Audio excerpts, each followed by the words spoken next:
Hello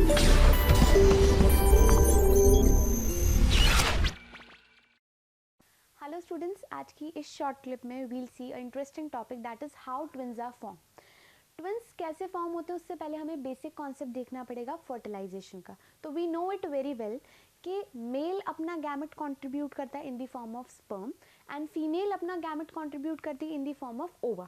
इन दोनों के fusion से एक सेल डेवलप होती है जिसको हम बोलते हैं zygote, which is in diploid condition, and यही जाइगोट से लेटर ऑन बेबी फॉर्म होता है।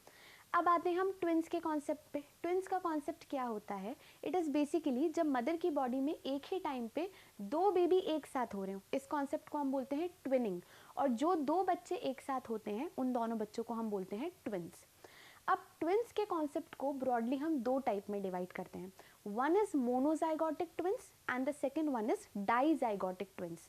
स्टार्ट करते हैं हम फर्स्ट से, दैट इज मोनोजाइगोटिक ट्विन्स। नाम से ही पता चल रहा है मोनो का मतलब क्या होता है, वन, और जाइगोटिक का मतलब क्या होता है, एक जाइगोट। तो एक जाइगोट से जो दो ट्विन्स बनते हैं उसे हम बोलते हैं मोनोजाइगोटिक ट्विन्स। अब वो कैसे बनते हैं? जब जाइगोट फॉर्म होता है तो वो हमेशा फेलोपियन ट्यूब में फॉर्म होता है। फेलोपियन ट्यूब में फॉर्मेशन होती है बट डेवलपमेंट लेटर ऑन कहाँ पर होगा, यूट्रस में। तो यूट्रस में डेवलप होने के लिए उसको फेलोपियन ट्यूब से नीचे आना पड़ता है। जब वो फेलोपियन ट्यूब से यूट्रस की तरफ आ रहा होता है उस ड्यूरेशन में उसके अंदर सेल का नंबर बढ़ता है।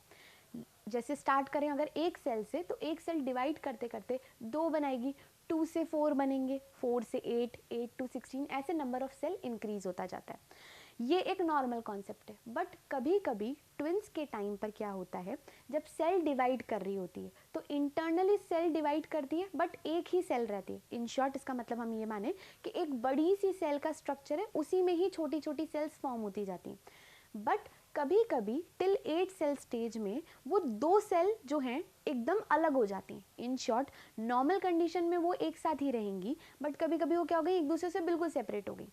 सो नॉर्मल कंडीशन होती तो क्या होता, एक बड़ी सी सेल जाइगोट, वो डिवाइड करके कितनी सेल फॉर्म करती, दो, दो से चार, चार से आठ, और बढ़ते बढ़ते ऐसे प्रोग्रेस करते करते वो यूट्रस तक पहुंच जाता।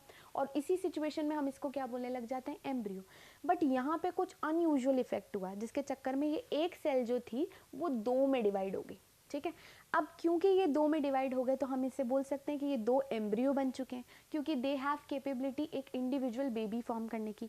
अब ये दोनों एम्ब्रियोज जो हैं वो इंडिविजुअल बेबी फॉर्म कर लेंगे। इस केस में जो दोनों बेबीज होते हैं वो एकदम एक दूसरे के जैसे होते हैं। The reason beyond this is कि एक ही स्पर्म था और एक ही ओवा था, उनके फ्यूजन से एक जाइगोट बना था। वो जाइगोट जो है जेनेटिकल कंटेंट उसका सेम है, अगर वो दो में डिवाइड भी हो जाए तो जेनेटिक मेकअप दोनों का सेम रहेगा। इस कंडीशन में जो दोनों बच्चे हैं वो एकदम आइडेंटिकल दिखते हैं। दैट इज़ वाई इनको हम क्या बोलते हैं, आइडेंटिकल ट्विन्स। आइडेंटिकल ट्विन्स को हम मोनोजाइगोटिक ट्विन्स भी बोल सकते हैं। One most important thing is कि यहाँ पे जो दोनों बच्चे होते हैं या तो वो मेल ही होंगे, दोनों बेबीज विल बी मेल, या दोनों बच्चे क्या होंगे, फीमेल्स होंगे, यानी कि दोनों डॉटर्स जो होंगी। अब तीसरा कॉन्सेप्ट इसमें ये आता है कि जनरल केसेस में यहाँ पे प्लेसेंटा भी एक ही होती है, यानी कि दोनों बच्चे एक ही प्लेसेंटा से अटैच होके ग्रो करते हैं। एक्सेप्शन केसेस यहाँ पे भी हैं बट अपन याद रखेंगे कि जनरल केसेस में यहाँ पे प्लेसेंटा भी एक होती है। तो मोनोजाइगोटिक ट्विन्स का कॉन्सेप्ट क्या हुआ, एक जाइगोट बना, वो जाइगोट बाय मिस्टेक दो में डिवाइड हो गया। ये यूजुअल कॉन्सेप्ट नहीं है बट बाय मिस्टेक दो में डिवाइड हो गया और दो इंडिविजुअल सेल्स बन गया। यहाँ पे दोनों सेल्स एक एक बेबी फॉर्म कर देंगी, दोनों बेबी ग्रोइंग टाइम पे एक ही प्लेसेंटा से ग्रो हो रहे होंगे और दोनों एग्जैक्टली एक दूसरे के जैसे होंगे, तो वो क्या फॉर्म होंगे, आइडेंटिकल ट्विन्स। अब हम सेकेंड कॉन्सेप्ट की तरफ आते हैं, दैट इज डाइजाइगोटिक ट्विन्स। ये क्या होता है, देखो डाई वर्ड का मतलब क्या होता है, दो।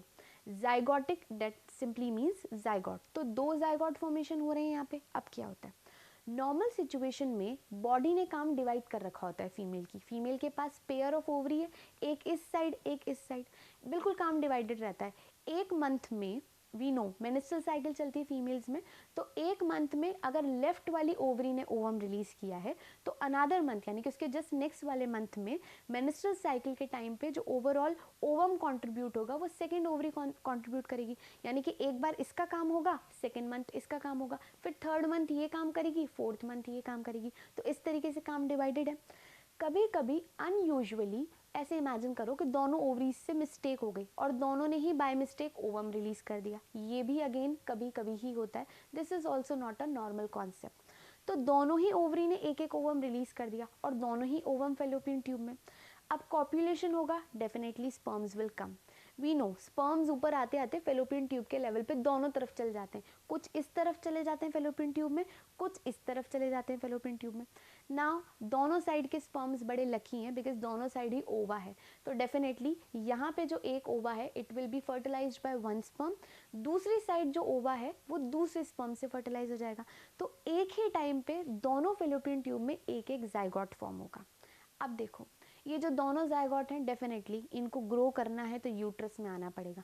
सेम कॉन्सेप्ट होगा, दोनों तरफ से जाइगोट धीरे धीरे डिवाइड करते हुए 1 सेल से 2 सेल, 2 से 4 एंड सो ऑन मूव करते करते आ जाएंगे यूट्रस में। दोनों अपने अपने हिसाब से अपनी अपनी प्लेसेंटा फॉर्म कर लेंगे और अपने अपने हिसाब से ग्रो कर लेंगे। नाउ इम्पॉर्टेंट कॉन्सेप्ट, यहाँ का एग जो है यहाँ पे एक डिफरेंट स्पर्म ने इसको डेफिनेटली फर्टिलाइज किया है और यहाँ पे जो एग है उसको एक डिफरेंट स्पर्म ने फर्टिलाइज किया है। तो क्या इस सिचुएशन में जेनेटिक मेकअप सेम रहेगा? बिल्कुल भी नहीं। क्यों? क्योंकि यहाँ वाले जाइगोट का जेनेटिक मेकअप डिफरेंट रहेगा क्योंकि स्पर्म एंड ओवा वर डिफरेंट, और यहाँ वाले जाइगोट का भी जेनेटिक मेकअप डिफरेंट रहेगा क्योंकि यहाँ का स्पर्म एंड ओवा डिफरेंट थे। तो दोनों अपने हिसाब से ग्रो करेंगे, दोनों का जेनेटिक मेकअप बिल्कुल भी सेम नहीं है। तो हम बहुत सारी बार ऐसे ट्विंस देखते हैं ना जो ट्विंस तो होते हैं बट उनकी शक्लें भी मैच नहीं कर रही होती हैं। So such type of twins are basically non identical twins, जिनको हम फ्रेटर्नल ट्विंस भी बोलते हैं, यानी कि उनका कोई जेनेटिक मेकअप सेम नहीं है, बस वो एक साथ हुए हैं।